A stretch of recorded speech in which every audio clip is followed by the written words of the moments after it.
In 2001, when you received a breast cancer diagnosis, did you learn of your diagnosis as a result of a routine mammogram that led to a biopsy, or did you have symptoms that led you to go to the doctor? Well, my story is, like so many stories, a sort of unfortunate cautionary tale. I noticed a lump and I went in to have it checked. And I had a mammogram and it was fine.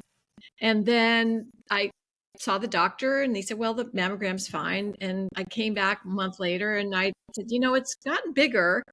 And they did a sonogram and the sonogram was negative also.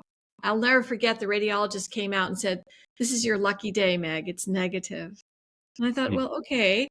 And then I went to the doctor again and he said, well, let's just see how it goes. Wait a couple months, this kind of thing. And finally it was my OBGYN who diagnosed me from like across the room. She saw it. She said, oh my God.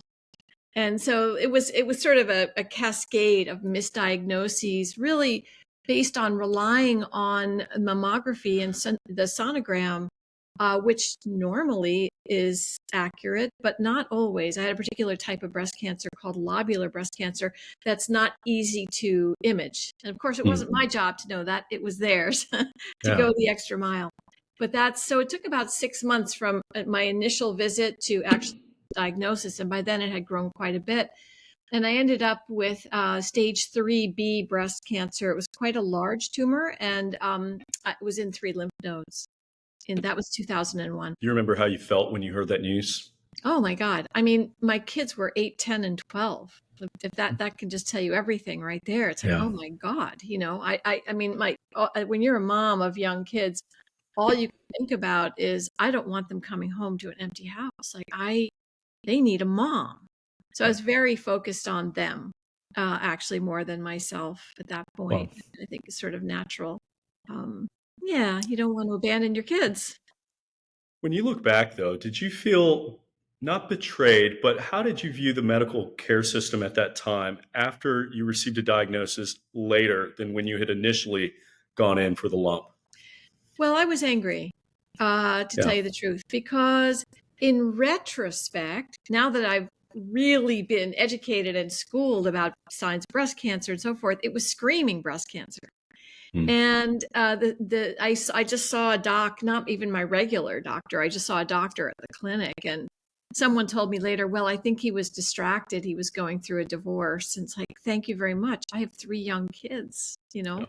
and so that they weren't cautious with that's really what disturbed me, that they didn't take care. They're supposed to take care. Yeah. And, especially if a tumor is growing, no matter what the scans say. So yeah, I felt really betrayed and very angry. But subsequent to that, I've received excellent medical care. And I have nothing but gratitude really for my physicians subsequent to that horrible initial experience. So then fast forward to 2008, you had your first breast cancer recurrence, but you read a book called Anticancer by Dr. David Servan Schreiber, Yes, which was a huge game changer for you, indeed. um, Yes. as it was for me. But how so for you? Well, it was fascinating. Sometimes things kind of come together in life in strange ways. I actually met David Servan-Schreiber before the book was even published. And he was a friend of a friend. It was just a strange thing. And he gave me a copy of The Galleys. So Wow. I read The Galley, and at the same time, he ended up becoming a friend of ours, and my husband and myself, and we knew him pretty well before he died. We actually saw him a month before he died over in France. But he became a friend and a guide for the early stages of developing the Anti-Cancer Lifestyle Program. And the reason that had such an impact on me is because when I found out my cancer was metastatic, because in 2008 I got a bone met in my iliac crest, which is, I always joke, this is how cancer patients learn anatomy, is because you get cancer in places you've never heard of before. So I found out that was part of my hip, my hip bone, and they radiated it successfully at that time. It was successful, but I got really freaked out. There's some people who react even more strongly to finding out later, when they get a second recurrence or metastatic disease than they did initially. And that was me. It was like, oh my God, this thing is metastatic. It could kill me. I need to do something.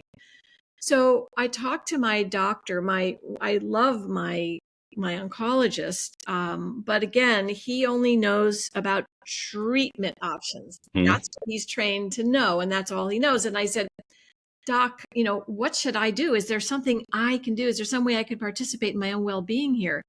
And he said, Meg, just go home and, keep your stress level down, and I'll see you in 6 months for your scan, which I learned later was sort of the response. I don't know if you got the same response, but most cancer patients I know, that's, they get some version of that. And I just thought, my God, there must be something I can do. There must be some way I can participate in this process.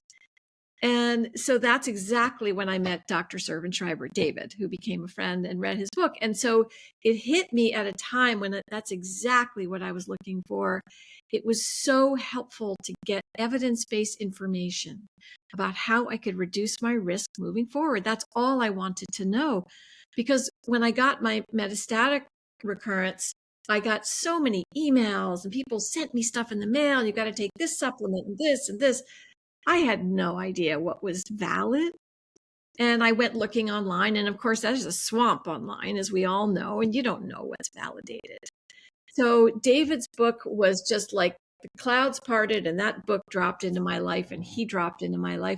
And I was so grateful for it that I approached our local cancer center and I said, hey, why don't we start a course to teach people about these lifestyle changes and these lifestyle benefits that may reduce their risk moving forward.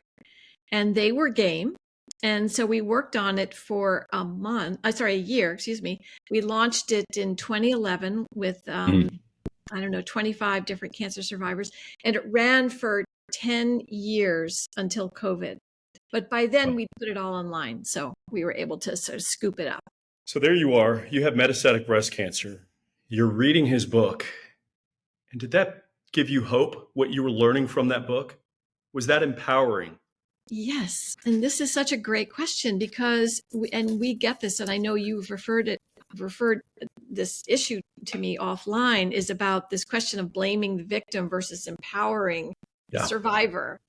And I felt so empowered. What we always say in our program is don't look back. We don't know why you got cancer. If you were exposed to asbestos for a decade and you got mesothelioma, well, we have a pretty good idea about why you got mesothelioma. But in most cases, we don't know why. And to look back, most cancer patients do and say, oh, it's because I was stressed. It's because I was eating shitty food. It's because. Who knows why? It may have been all of those things, some of those things, none of those things. So our focus is let's move forward. Let's look at the validated lifestyle behaviors that we know reduce risk moving forward. There's no guarantees ever, but we're talking about risk reduction. That's the whole game. And risk reduction is powerful. It is powerful. Not 100% preventable, but risk reduction is still very powerful. It's very powerful. And when the doctor says, just keep your stress level down and I'll see you in 6 months for your scan, not only is that disempowering and sort of re-victimizing in a way the cancer patient, but it's medically inaccurate. It is inaccurate. There is a mountain of data that shows about the benefits. Again, on a population scale, we can never say about an individual, but the benefits of whether it's walking 30 minutes a day, that has a powerful effect in the prostate cancer area, as it does in breast. 30 minutes a day for 5 days a week. The diet that you eat, reducing ultra processed foods, all the kinds of things that we know to do, increasing whole grains and whole foods, stress, reducing your stress. And we give all kinds of techniques of how to do that. And very importantly, environmental chemicals. And we are the only group I know of that has an organized, orchestrated approach to reducing your exposure to toxic chemicals on a daily basis. It's a big part of our online course. We have ebooks and webinars and blogs about it and so forth. So these are the areas that we tackle in the program. Okay,